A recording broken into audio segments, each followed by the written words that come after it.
Naranasan mo na bang mapunta sa isang mahirap na sitwasyon kung saan may isang tao na hayagang hindi ka nire-respeto? Maaring ito'y isang walang tact na sarkastikong komento sa harap ng iba o kaya'y isang awkward na biro na nagparamdam sa'yo na hindi ka pinapahalagahan at pinahiya ka pa. Sa mga ganitong sandali, natanong mo na ba ang sarili mo? Paano ba dapat ako tumugon para hindi lang mapanatili ang dignidad ko, kundi makuha pa ang respeto ng iba, kahit mula sa mga taong palaging binabaliwala ang halaga ng ibang tao? Huwag kang mag-alala, hindi ka nag-iisa. Lahat tayo naranasan na ang ganitong klase ng sitwasyon. At ang nakakatuwang bagay dito, may mas malaki kang kontrol kaysa sa iniisip mo kung paano mo hinahawakan ang mga ganitong pangyayari. Sa video na ito, tatalakayin natin ang ilang epektibong tips at mga teknik sa psikolohiya na hango sa walang kupas na karunungan ng Stoic philosophy. Ang mga estratehiyang ito ay hindi lang makakatulong sa iyo para harapin ang mahihirap na sitwasyon ng kalmado. Makakatulong din ang mga ito para makuha ang respeto ng mga tao sa paligid mo. Manatili ka dahil tatalakayin natin ng eksakto kung paano tumugon ng matalino at kung paano gawing oportunidad ang mga hindi komportableng sandali para pagtibayin ang iyong tiwala sa sarili. Magsimula tayo sa pag-unawa kung bakit minsan napupunta tayo sa mga ganitong sitwasyon. Sa maraming pagkakataon, hindi ito dahil galit sa iyo ang mga tao o may personal silang galit laban sa iyo. Madalas ang problema ay nagmumula sa isang uri ng oportunismo na pinapakita ng ilang tao. Sinusubukan nilang iangat ang sarili nila sa pamamagitan ng pagpapababa sa iba. Iniisip nila na kung mapapakita nilang mahina o hindi komportable ka, mas magmumukha silang mahusay. Karaniwan ang ganitong ugali hindi lang sa mga opisina, kundi pati na rin sa mga social circles at kahit sa loob ng pamilya. Ang Stoic philosophy, sa pamamagitan ng mga walang hanggang aral nito, ay nagtuturo sa atin na ang respeto ay hindi isang bagay na ipinipilit o hinihingi. Ito ay nakasalalay sa kung paano mo dinadala ang sarili mo, kung paano ka bumubuo at nagtatalaga ng hangganan para sa sarili mong halaga. Sabi nga ni Marcus Aurelius, may kapangyarihan ka sa iyong isipan, hindi sa mga panlabas na pangyayari. Kapag napagtanto mo ito, matatagpuan mo ang tunay na lakas. Sa mga ganitong sandali, ang iyong kalmadong kilos at kumpiyansa ang pinakamatitinding sandata mo. Ngunit hindi lang ito tungkol sa kung paano ka humaharap sa hindi magagandang sitwasyon. Mas malaki ang larawan, ang paglikha ng isang kapaligiran kung saan natural na lumalabas ang respeto para sa iyo. Ano ang ibig sabihin nito? Ibig sabihin, kailangan mong tiyakin na walang sino man ang makakagamit sa iyo bilang tuntungan para itaas ang sarili nila. Kailangan mong ipakita na alam mo ang halaga mo at hindi ka matitinag sa mabababaw na biro o mapanirang kilos.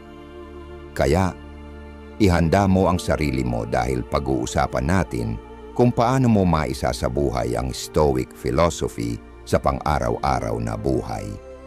Ang mga simpleng ngunit makapangyarihang estratehiyang ito ang tutulong sa iyo para manatiling matatag sa anumang sitwasyon. At kung minsan mo nang naranasan ang mawala ng balanse o ma-feel na hindi ka pinapahalagahan ng iba, tandaan mo ito.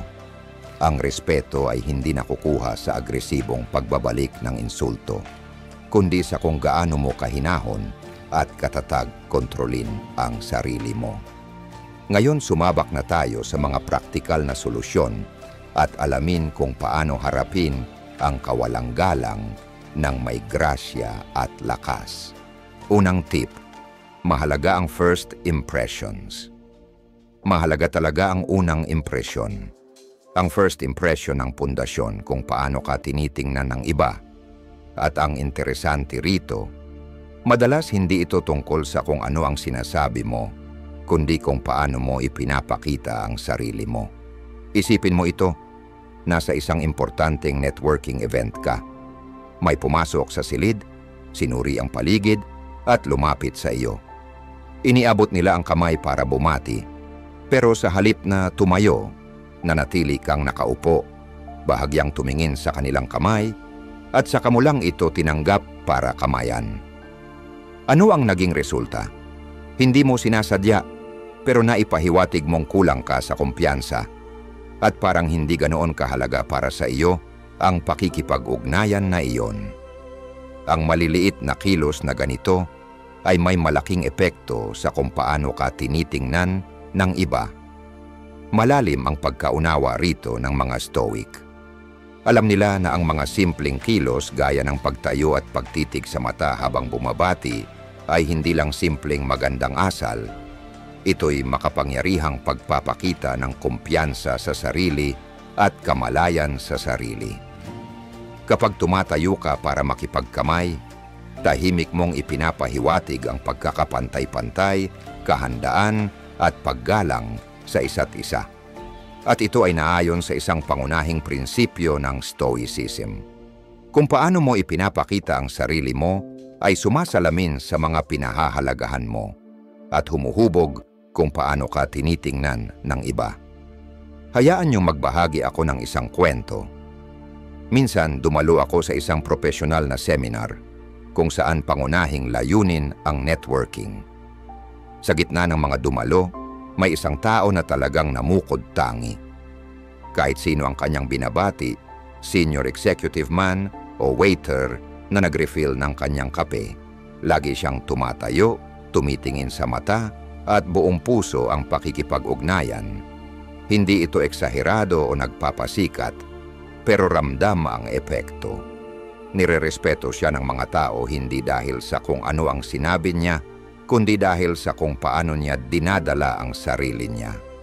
Ipinapakita niya ang kumpiyansa at sinseridad sa bawat pakikipag-ugnayan at natural na nakukuha ang respeto ng iba.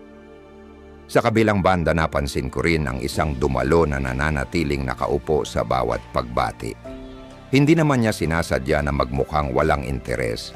Ugali lang talaga niya iyon. Pero ang tila maliit na aksyong ito, naglikha ng isang di nabibigkas na hadlang. Hindi sinasadya, pero parang hindi siya gaanong sineseryoso ng mga tao kahit nakapantay naman niya sa kakayahan ng iba sa silid. Ito ang nagbigay linaw sa isang mahalagang katotohanan. Ang pagtayo para bumati ay hindi lang tungkol sa pagiging magalang. Ito'y pag-acknowledge sa kahalagahan ng ibang tao at pagpapakita rin ng halaga mo sa sarili mo. Klaro ang aral. Ang pagbangon para bumati ay hindi simpleng kilos ng kabutihang asal. Isa itong deklarasyon kung paano mo pinapahalagahan ang sarili mo at ang iba. Dito papasok ang Stoicism. Hindi pinagtutuunan ng mga Stoic ang mga bagay na wala sa kanilang kontrol. Pinagsisikapan nilang paghusayin ang mga bagay na kaya nilang impluwensyahan. Sa kasong ito, ang impluwensya mo ay ang ugali mo, habang paraan ng pagpapakita mo ng sarili mo, at kung paano mo na ipapahayag ang halaga mo sa pamamagitan ng maliliit pero makabuluhang kilos. Kung nais mong isabuhay ang aral na ito, simulan mo sa pang-araw-araw na pakikisalamuha, kahit sa opisina, sa isang kafe, o kahit sa virtual meeting pa yan. Siguraduhing buong-buo kang naroroon sa sandaling iyon. Tumayo ka kapag bumabati, panatilihin ang eye contact, at gamitin ang iyong body language upang maipakita ang kumpiyansa. Ang mga simpleng kilos na ito ay hindi lang magpaparangal sa iyo. Ipapakita rin ito ang likas mong halaga, isang tunay na pagsasabuhay ng mga prinsipyo ng Stoicism. Tandaan, ang first impressions ay hindi lang tungkol sa itsura. Ito'y tungkol sa pagpapakita ng kumpiyansa sa sarili, respeto sa sarili, at respeto sa iba. Ito ang diwa ng turo ng Stoicism. Mamuhay ng may layunin, bigyang pansin ang maliliit na bagay, at hayaang ang mga kilos mo ang magtakda kung sino ka. Kaya sa susunod na makipagkita ka sa iba, tumayo ka, tumingin ka sa mata, at hayaan mong ang mga kilos mo ang magsalita para sa iyo. Ikalawang tip, kung may mang-i-interrupt sa iyo habang nag-uusap sa publiko, ang pinakamagandang gawin ay tingnan siya ng matatag at determinadong tingin. Kapag may nang-i-interrupt sa iyo habang nag-uusap, lalo na sa isang pampublikong lugar, maaaring nakakainis. Nais mong iparating ang isang punto at bigla na lang may manghihimasok na para bang nawawala ang iyong train of thought. Pero sandali lang. Ang natural na reaksyon ng marami ay magalit o sumagot ng matalim, ngunit madalas na mas lalala lamang ang sitwasyon at magmumukha kang hindi kontrolado. Ano ang dapat mong gawin? Dito papasok ang Stoic na filosofiya para tulungan kang hawakan ang sitwasyon ng may kalmado at autoridad. Tinuturuan tayo ng Stoicism na ang tunay na lakas ay hindi nagmumula sa pagkontrol sa iba, kundi sa pagkontrol sa ating sarili. Sa ganitong sitwasyon, isang simpleng matatag na tingin ay maaring maghatid ng mas malakas na mensahe kaysa sa kahit anong salita. Imbes na mag-react ng padalos-dalos, huminto at tingnan ang taong nang-i-interrupt sa iyo ng tahimik, ngunit may focus na tingin. Hayaan mong magsalita ang katahimikan para sa iyo. Hindi tama ang kanilang asal at hindi mo ito tinatanggap. Hindi lang nito ipinapakita ang iyong kumpiyansa, kundi hinihikayat din ang kabilang tao na magnilay sa kanilang ginawa. Naalala ko isang beses, habang nagsasalaysay ako ng isang nakakatawang kwento sa isang family dinner, may isang kamag-anak na nang-i-interrupt para magkwento ng kaniya. Sa una medyo naiilang ako at awkward, pero imbes na putulin siya sa kalagitnaan ng pangungusap, tumigil ako, tiningnan siya ng maayos at naghintay. Ang katahimikan ay tumagal lang ng ilang segundo, pero may bigat ito kaysa sa kahit anong salita. Agad nilang napansin na hindi tamang oras ang kanilang pag-interrupt at itinama nila ang kanilang sarili at pinayagan akong magpatuloy. Ang natitirang gabi ay naging maayos at nakuha ko muli ang kontrol sa pag-uusap nang walang anumang drama. Ang estratehiyang ito ay talagang epektibo sa mga pampublikong setting o sa grupo. Sa pagiging composed at kontrolado, natural mong naaakit ang atensyon ng iba. Ang iyong presensya ay nagiging mas matibay at hindi mo kailangang magtaas ng boses o makipagtalo para bawiin ang iyong puwang sa pag-uusap. Tinuturuan tayo ng Stoicism na huwag hayaan ang mga aksyon ng iba na magdikta ng ating emosyon. Sa halip, ginagamit natin ang mga kasangkapan tulad ng body language at kalmado upang gabayan ang sitwasyon nang hindi nawawala ang ating dignidad. Pero ang tingin ay simula pa lang. Kapag na-address na ang interruption ng magalang ngunit matatag, ituloy mo ang iyong punto. Isang simpleng pangungusap tulad ng hayaan mong ituloy ko kung saan ako tumigil ay hindi lamang nagpapatibay ng iyong karapatan na magsalita, kundi nagpapanatili rin ng respeto para sa lahat ng kasangkot. Tandaan, ang layunin ay hindi upang mapahiya ang kabilang tao, kundi magtakda ng malinaw na ekspektasyon na ang respeto sa komunikasyon ay hindi nakakapag-uusapan. Ang kahanga-hanga sa approach na ito ay hindi ito nangangailangan ng agresyon o pananakot. Manatili lang na kalmado, iwasan ang pagpapakita ng galit, at hayaan mong magsalita ang iyong mga aksyon. Kapag nakita ng iba na hawak mo ang mga interruptions ng may kumpiyansa at layunin, hindi lang nila ikaw irespeto ng higit, kundi magmumuni-muni din sila sa kanilang sariling pagkilos.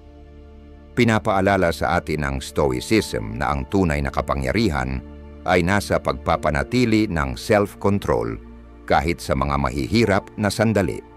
Kaya sa susunod na may mangi-interrupt sa iyo, Huwag mawalan ng kontrol, tumayo ng matatag, hawakan ang iyong tingin, at ipakita sa iba na ikaw ay isang tao na karapat-dapat pakinggan. Hindi lang ito tungkol sa pagkuha ng respeto, kundi sa pagpapahayag ng iyong halaga sa paraang makabuluhan at tumatagal. Ikatlong tip, kapag may nangungutya sa iyo gamit ang biro sa harap ng mga kaibigan, gamitin ang estratehiyang ito. Kapag may isang tao sa iyong grupo ng mga kaibigan na sadya kang pinapalabas, nakatawa-tawa sa pamamagitan ng biro, ang unang instingto mo ay maaaring malito o magalit. Ngunit tandaan, ang iyong magiging reaksyon ay magtatakda ng kabuuang dinamika ng sitwasyon. Dito papasok ang Stoic na filosofiya bilang isang makapangyarihang kasangkapan upang matulungan kang manatiling kalmado at kontrolado. Isang beses, habang nagkikita kami ng mga matagal ng kaibigan, isa sa kanila ang nagdesisyong kutyain ako sa harap ng lahat sa pamamagitan ng pagbabalik tanaw ng isang nakakahiya naming kwento mula sa aming mga araw sa paaralan. Sa una, naramdaman kong uminit ang aking mukha at ang aking unang reaksyon ay magbalik ng sagot. Ngunit imbes na hayaan ang aking emosyon na mangibabaw, naalala ko ang isang prinsipyo ng Stoicism. Ang hindi nakakasira sa iyong kakanyahan ay hindi karapat-dapat alalahanin. Ngumiti ako, nagkunwaring hindi narinig ang kwento, at mahinahong tinanong ang aking kaibigan na ulitin ito na may kalmadong at bahagyang kuryosong ekspresyon. Narito ang nakakawiling bahagi.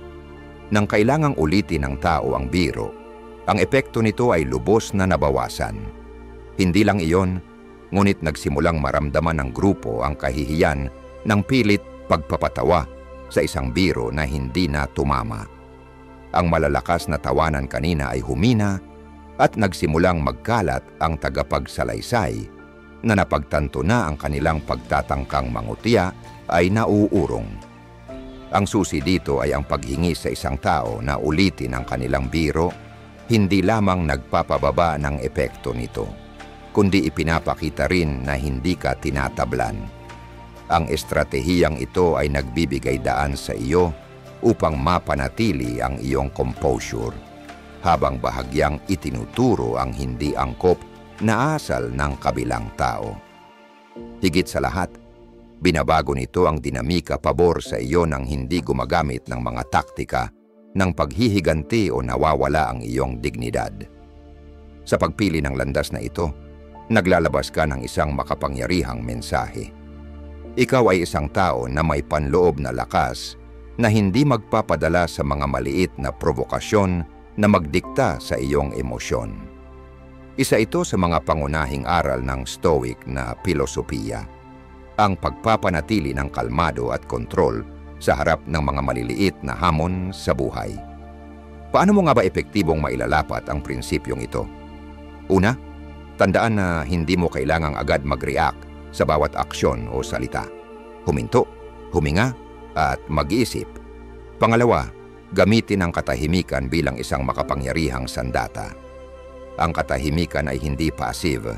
Ito ay lumilikha ng espasyo para ma-realize ng kabilang tao ang kanilang pagkakamali. Sa wakas, kapag kailangan mong tumugon, gawin ito ng kalmado at may kumpiyansa. Ang simpleng paghingi sa kanila na ulitin ang kanilang sinabi, gamit ang neutral na tono, ay maaring magdulot ng mas malakas na epekto kaysa sa pagtatalo o paghihiganti. Tinuturuan tayo ng Stoicism na ang ating mga reaksyon sa mga hindi komportableng sitwasyon ay nagre-refleksyon ng ating karakter at panloob na mga pagpapahalaga. Sa bawat pagkakataon na mananatili kang kalmado at hindi magpapadala sa negatibidad, hindi lamang ikaw makakakuha ng respeto mula sa iba, kundi pinapalakas din ang iyong sariling respeto sa sarili. Kaya't sa susunod na may magtangkang mangutya sa iyo sa harap ng iba, tandaan na ikaw ang may kumpletong kontrol kung paano magtatapos ang kwento. Sa kalmado at kalinawan, tiyak na ikaw ay magiging matagumpay. Ika-4 na tip, kapag may nanghihikayat sa iyong magalit o magtangkang magproboka, maaari mong gamitin ang isang napaka-epektibong teknik sa psikolohiya. Naranasan mo na ba ang sitwasyon kung saan ang isang tao ay sadya kang pinipilit magalit o masaktan at imbes na agad na mag-react, nagawa mong hawakan ito ng may grace? Isipin mo ito. Nasa isang pagtitipon ng pamilya ka at may nagsabi ng isang mapanuring pahayag tungkol sa isang pagkatalo sa iyong karera sa harap ng lahat. Isang uri ng komento na para bang isang patalim na tumama sa iyong puso, na nagpapalala ng sakit na matagal mo nang sinusubukang kalimutan. Bigla, lahat ng mata ay nakatutok sa iyo, hinihintay kung paano ka tutugon.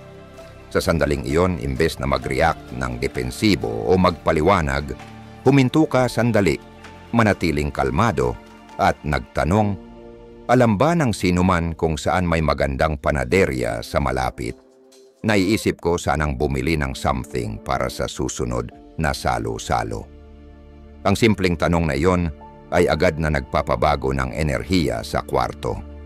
Ang taong nagtatangkang magproboka sa iyo ay naiwan na naguguluhan, hindi alam kung ano ang susunod na gagawin, at ang pag-uusap ay mabilis na lumipat sa isang bagong, mas neutral na paksa. Hindi lamang naiiwasan mong palalain ang sitwasyon, kundi nabago mo rin ang isang hindi komportableng sandali at nagtrabaho pabor sa iyo. Ang estratehiyang ito ng pagtatanong ng hindi kaugnay na tanong ay hindi lamang isang matalinong taktika, kundi isang paraan upang muling makuha ang kontrol sa iyong emosyon at sa sitwasyon. Sa pamamagitan ng pagputol ng daloy ng provokasyon, iniiwasan mong magbigay pansin sa negatibong enerhiya at tinatanggihan mong bigyan ng kasiyahan ng instigator na makita kang magalit. Isa itong perpektong halimbawa ng pagsasanay sa mga prinsipyo ng Stoicism, ang mag-focus sa mga bagay na maaari mong kontrolin at hindi hayaan ang mga panlabas na pangyayari na magdikta ng iyong kapayapaan ng isipan. Gaya ng matalinong sinabi ni Epictetus, hindi ang nangyayari sa iyo, kundi ang iyong reaksyon dito ang mahalaga. Ang katalinuhan ng teknik na ito ay nasa kakayahan nitong pigilan ang negatibidad nang hindi kailangan ng komprontasyon. Ang isang mahusay na timing na hindi kaugnay na tanong ay nakakasira sa train of thought ng instigator, na ginagawang halos imposibleng magpatuloy sila sa pagtatangkang magproboka sa iyo. Kasabay nito, pinapakita mo ang iyong composure at nagpapakita ng kumpiyansa at self-control.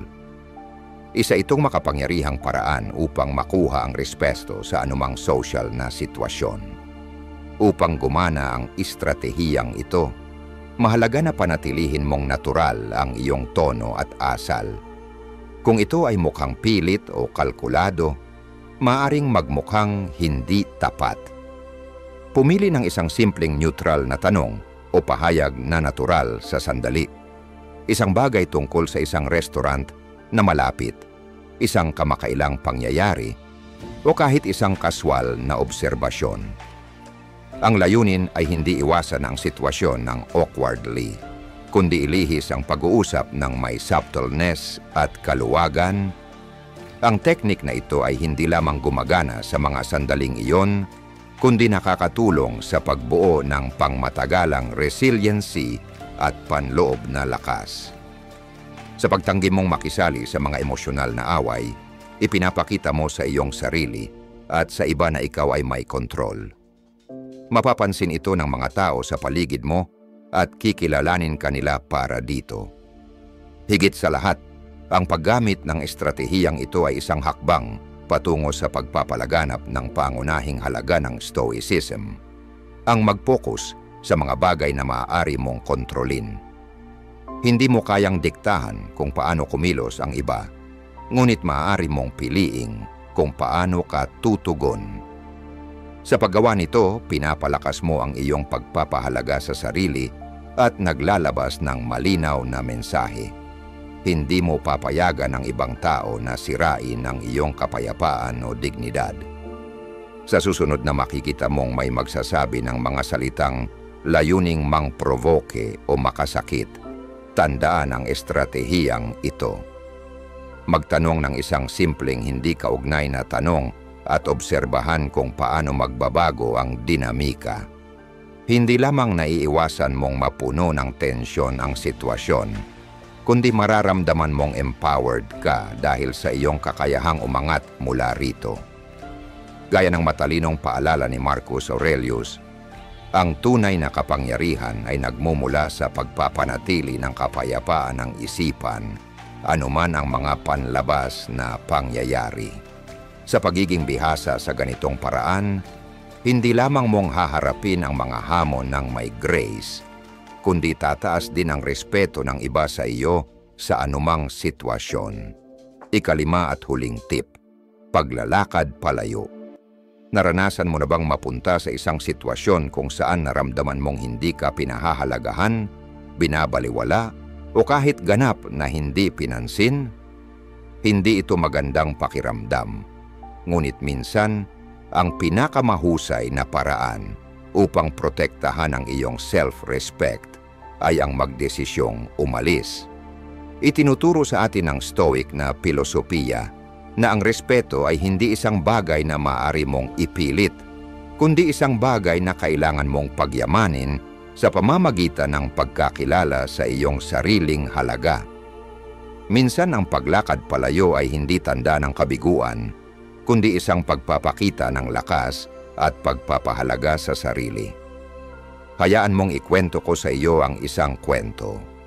Ang kaibigan ko si Sarah ay isang natatanging profesional sa larangan ng pagkamalikhain. Isang araw, sumali siya sa isang malaking proyekto sa kanyang kumpanya. Ngunit imbes na kilalanin ang kanyang walang tigil na pagsisikap, patuloy siyang binibiro ng kanyang manager sa harap ng buong team. Iniiwasan siya sa mga meeting, tinatanggihan ang kanyang mga ideya at pinaparamdam sa kanya na wala siyang silbi sa proyekto. Noong una, mas pinagbuhusan ni Sarah ng lakas ang kanyang trabaho. Iniisip na kailangan niyang patunayan ang sarili. Ngunit pagkatapos ng ilang buwang pagkabigo, napagtanto niyang hindi na niya kailangang manghingi ng respeto mula sa mga taong hindi handang magbigay nito. Isang mahalagang meeting ang nagbago ng lahat. Muli, ang kanyang ideya ay binaliwala na walang dahilan. Sa pagkakataong ito, tahimik na isinara ni Sarah ang kanyang laptop, tumayo, at nagsabing ilalagay niya ang kanyang lakas sa isang lugar kung saan ito ay pinahahalagahan. Umalis siya sa meeting at iniwan ang kanyang mga kasamahan na naguguluhan. Kinabukasan, isinubmit niya ang kanyang resignation hindi dahil sa galit, kundi bilang isang hakbang ng self-preservation. Ilang buwan pagkatapos, sumali si Sarah sa ibang kumpanya sa isang posisyong liderato kung saan hindi lang siya nirerespeto, kundi ipinagdiriwang ang kanyang mga talento. Ang kwento ni Sarah ay hindi lang tungkol sa pag-alis, kundi sa pagpapasya kung saan ilalaan ang iyong enerhiya. Ang paglakad palayo ay hindi tanda ng kahinaan, kundi pagpapakita ng iyong pag-unawa sa iyong halaga at hindi pagtanggap sa isang kapaligirang nagpapababa nito. Itinuturo ng Stoic na pilosopiya na ang tanging bagay na maaari nating kontrolin ay kung paano tayo tumutugon sa mga sitwasyon. Habang hindi mo kayang pilitin ang iba na magbigay ng respeto, maaari mong piliing huwag manatili sa isang lugar kung saan kulang ang respeto. Ang pinakamahalagang bahagi ng paglakad palayo ay hindi ito tungkol sa paggawa ng drama o pagpapakita ng punto. Ito ay isang personal na desisyon, tahimik ngunit matatag. Isang paraan ng pagsasabi sa iyong sarili, mas higit pa ako kaysa dito.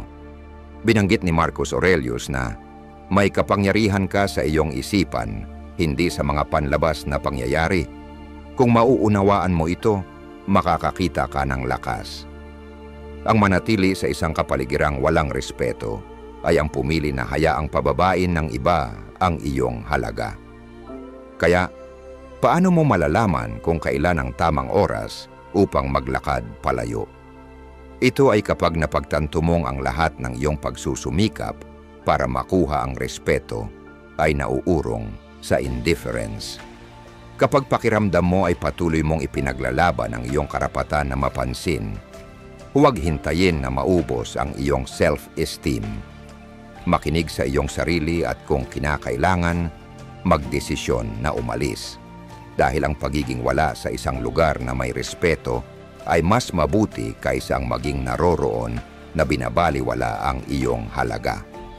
Ang paglakad palayo ay hindi tungkol sa pagsuko, kundi tungkol sa pagtatakda ng mga hangganan. Itinuturo sa atin ng Stoic na pilosopiya, hindi lang kung paano kontrolin ang ating emosyon, kundi paano rin pangalagaan ang ating pagpapahalaga sa sarili. Sa susunod na makita mong ikaw ay binabaliwala, tandaan na minsan ang pinakarespetadong aksyon na maaari mong gawin ay ang umalis sa mesa kung saan hindi kinikilala ang iyong halaga. Ang respeto ay hindi hinihingi, kundi binubuo batay sa kung paano mo pinapahalagahan ang iyong sarili. Gusto ko sanang marinig ang tungkol sa iyong journey at mga tagumpay. Pindutin ang subscribe, i-turn on ang notification bell, at mag-iwan ng komento sa ibaba upang ibahagi ang iyong kwento, mga tagumpay, at kahit ang mga hamon na iyong nalampasan. Kung hindi mo alam kung anong komento ang ilalagay, magsulat lamang ng "Kaya ko ito" upang ipakita na natapos mo na ang session na ito. Ang iyong pakikilahok ay makakatulong sa paglago ng komunidad patungo sa karunungan at sa sining ng pag-turn ng bawat hamon sa isang oportunidad. Mag-iiwan ako ng 2 videos dito upang magpatuloy ka sa pagkatuto at pag-unlad sa iyong personal development journey. Salamat at magkita-kita tayo sa susunod na video.